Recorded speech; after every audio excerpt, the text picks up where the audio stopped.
আর্থিক সমস্যায় জর্জরিত পাকিস্তানের নাগরিকদের হজ পালনে বিশেষ সতর্কতা ও শর্ত জুড়ে দিয়েছে সৌদি কর্তৃপক্ষ।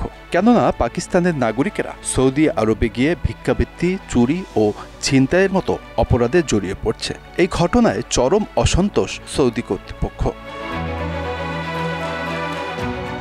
সৌদি আরবের দাবি, দেশটিতে হজ যাত্রার সময় গ্রেফতার হওয়া ভিক্ষুকদের মধ্যে ৯০% পাকিস্তানের। এরা ওমরা ভিসায় পাকিস্তান থেকে সৌদি আরবে যায়।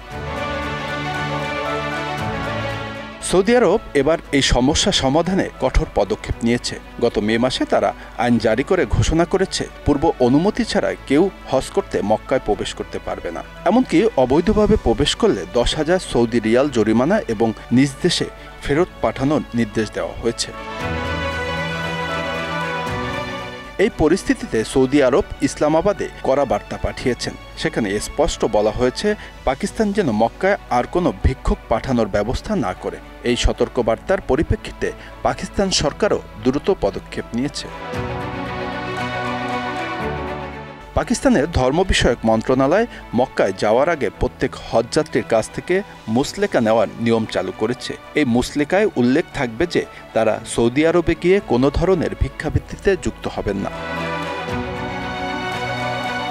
পাশাপাশি যেসব ট্রাভেল এজেন্সি অবৈধভাবে ওমরা ভিসা দিয়ে লোক পাঠায় তাদের বিরুদ্ধেও কঠোর ব্যবস্থা নেওয়া হচ্ছে। ইতিমধ্যে 4টি ট্রাভেল এজেন্সির মালিককে গ্রেপ্তার করেছে Pakistan federal investigation agency FIA। তদন্তে উঠে এসেছে যে বেশ কিছু ট্রাভেল এজেন্সি শুধুমাত্র ভিক্ষার জন্যই লোক পাঠানোর সঙ্গে জড়িত। FIA জানিয়েছে, এখন পর্যন্ত ৪,৩০০ ভিক্ষুককে এক্সিট কন্ট্রোল লিস্টে যুক্ত করা হয়েছে, অর্থাৎ তারা বিদেশ যেতে পারবেন না। সৌদি আরবের সঙ্গে সম্পর্ক নষ্ট হওয়ার শঙ্কায় পাকিস্তান সরকার এবার হজে যেতে ইচ্ছুক ব্যক্তিদের দলবদ্ধভাবে ভ্রমণের নিয়ম চালু করেছে। একক ভ্রমণকারী বা সন্দেহজনক কোনো ব্যক্তিকে অনুমতি দেওয়া হবে না। এর আগে পাকিস্তান সরকার ওমরা ভিসা নিয়ে ভিক্ষা করতে যাওয়া বেশ কয়েকজনকে বিমানবন্দর থেকে আটকও করে।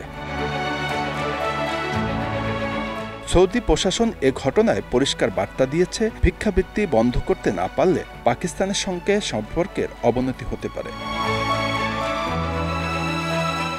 বিশেষজ্ঞদের মতে, পাকিস্তানের এই পরিস্থিতির মূলে রয়েছে চরম দারিদ্র্য ও আর্থিক সংকট। ভিক্ষাবৃত্তির এই প্রবণতা একটি দেশের অভ্যন্তরীণ সমস্যাকেই আন্তর্জাতিক পর্যায়ে নিয়ে যায়।